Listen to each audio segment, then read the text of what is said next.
Todo esse panorama, essa situação que está no sul de Minas, a gente vai conversar agora ao vivo por Skype com o professor Sinésio, da Unifal, Universidade Federal de Alfenas. O professor coordena um grupo de estudos aí que analisa todo o panorama da pandemia no sul de Minas.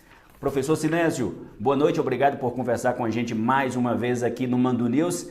A gente estava conversando um pouquinho antes aqui para falar nessa entrevista. A situação do sul de Minas voltou a preocupar, professor. Boa noite.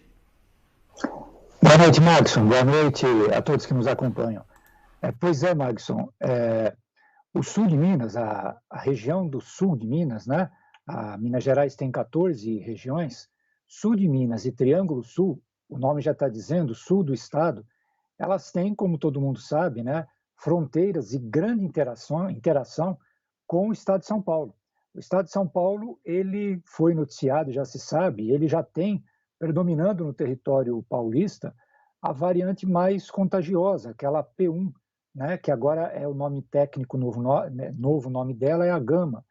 E isso, não por acaso, fez com que, logo depois do Triângulo Sul, a região sul de Minas é aquela que hoje a pandemia está mais agressiva e em que nós, né, vivemos, né, no mês de maio, por exemplo, para você ter uma ideia, por 10 vezes a quebra de recorde de média de 7 dias, né, média móvel de 7 dias de novos casos. Então, a situação é preocupante, a vacina protege, mas nós, com esse aumento de casos, continuamos mantendo um ritmo muito alto do número de mortes. É muito preocupante. O governo de Minas até considerou, e aí o senhor como um epidemiologista, professor, pesquisador nessa área, de que a onda roxa não fez tanto efeito aqui no sul de Minas. E talvez seja até por isso também que essas medidas novas sejam tomadas e essa incidência de novos casos. É isso mesmo, professor? Não fez muita diferença aquele um mês de restrições aqui na região, tendo necessidade de essas novas medidas serem adotadas? E se essas novas medidas adotadas agora, anunciadas pelo governo de Minas, podem fazer algum efeito benéfico de baixar essa curva de contágio? Exatamente, né? O governador, né, e o secretário estadual de saúde, num balanço recente sobre a onda roxa, né, numa menção ao sul de Minas, ele se referiu que houve, né, um recuo mais significativo no ritmo de contágio. Em Minas não foi tão grande, mas foi sensível, e, de fato, no sul de Minas, o que nós tivemos foi uma estabilização com uma média diária na semana de 1.000 casos, né? Então, se estabilizou.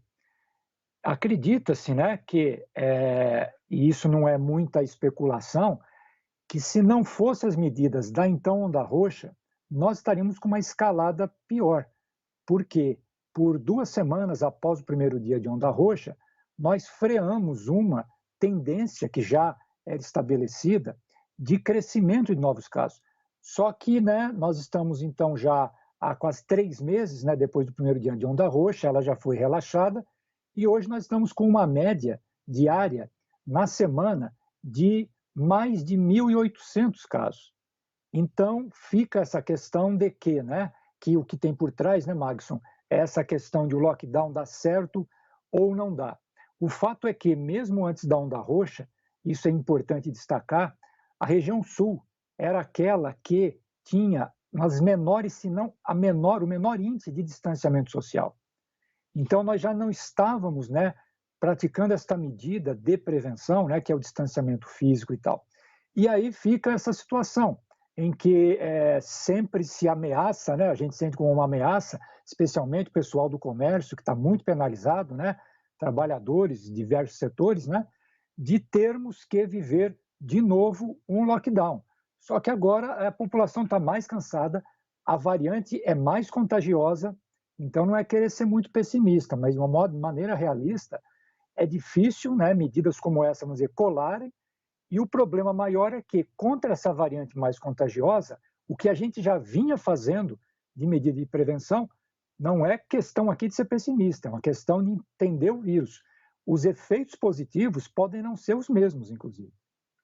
A situação está ficando complicada e aí, se a população está cansada para fazer esse distanciamento social, as medidas anunciadas também não têm esse papel, aí é vacina mesmo, né, professor? O ritmo da vacina, o senhor tem acompanhado também? Como é que está esse dado na região como um todo? Pois é, a vacina é uma esperança, né? E só uma observação, né? A gente acaba sendo pessimista em relação a aspas, né? O quanto cola, né? Novas medidas, né? O quanto a população vai aderir, melhor dizendo, a novas medidas, né? De isolamento. Mas vejam, né? É uma doença que se transmite pelo ar, sai pelas vias respiratórias, entra pelas vias respiratórias. Então, mais do que uma questão de ciência, é uma questão de inteligência imaginar que se a gente não aglomera, a gente usa máscara, mantém um distanciamento físico, é claro que você tem reflexos positivos. Mas, né, e a grande esperança, né, que desde o início praticamente da pandemia se trabalhava assim com essa questão, o Brasil atrasou demais, isso é redundante lembrar, né? Uma grande esperança é a vacina. Só que nós temos que estar atentos para o seguinte detalhe: nós não temos vacina suficiente para vacinar em massa a população e usar a vacina para conter o contágio. O que nós temos que fazer e fizemos com a população mais idosa, né? Aí chegando na resposta maior à sua questão, Magson. Nós conseguimos fazer uma cobertura importante de vacinação da população idosa com a segunda dose, diminuímos significativamente o número de mortes entre as pessoas acima de 60 anos, só que nós não conseguimos conter o contágio pelo comportamento da população, pelo cansaço e pela escassez de vacina, que sem dúvida nenhuma, né, é uma grande esperança, mas vamos ser realistas. Até que essa esperança se realize, né, no braço de cada uma aí, dos mineiros, mineiras, nós temos que conter esse contágio das maneiras que a gente já está cansado de ouvir. A situação é essa mesmo, é o distanciamento e estamos agora, hoje, sexta-feira, estamos no meio de um feriado prolongado. Se as pessoas não tiverem essa consciência de evitar a aglomeração amanhã, hoje mesmo, no próximo domingo, aí complica ainda mais nesses números falados pelo professor Sinésio, que coordena os estudos indicadores da Covid-19 no sul de Minas. E o índice de mortes, professor, o senhor estava falando do índice de contágio que infelizmente nessas últimas semanas tem batido o recorde aumentando no sul de Minas. O índice de mortes voltou a subir também ou está estável, professor?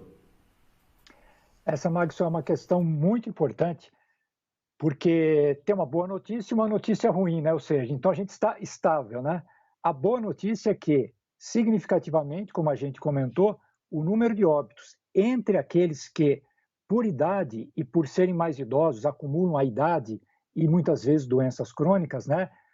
Disparadamente tem um maior risco de morrer, entre essas pessoas, a mortalidade está caindo. Só que nós não estamos observando em relação ao número de óbitos no sul de Minas, mesmo em Minas Gerais, mas a situação do sul de Minas é uma das, se não a pior, depois do Triângulo Sul, a pior situação, o número de mortes não está baixando na média. Então, o que está acontecendo? A gente está como que compensando, nós estamos evitando mortes entre os vacinados, mais idosos, mas a população não vacinada ainda, abaixo de 59 anos para baixo, aumentou o contágio entre ela, por esse relaxamento de medidas, né, individuais e coletivas, o aumento da circulação da variante mais contagiosa, e nós estamos alimentando o quê? O crescimento de internações, como nós estamos vendo, de uma maneira dramática. E aí essas mortes, né, no balanço geral, têm mantido uma estabilidade em torno de 30 óbitos, em média, por dia, no sul de Minas, por Covid. Professor Sinésio, a gente agradece aqui a entrevista com o senhor, é um assunto que dá para ficar discutindo, debatendo vários momentos aí, mas o senhor já falou o mais importante, que é a necessidade do isolamento, a necessidade da vacinação também ao mesmo tempo, por conta para segurar esse avanço dessa contaminação, dessa nova cepa que está se manifestando por aqui. Professor Sinésio, muito obrigado por essa entrevista.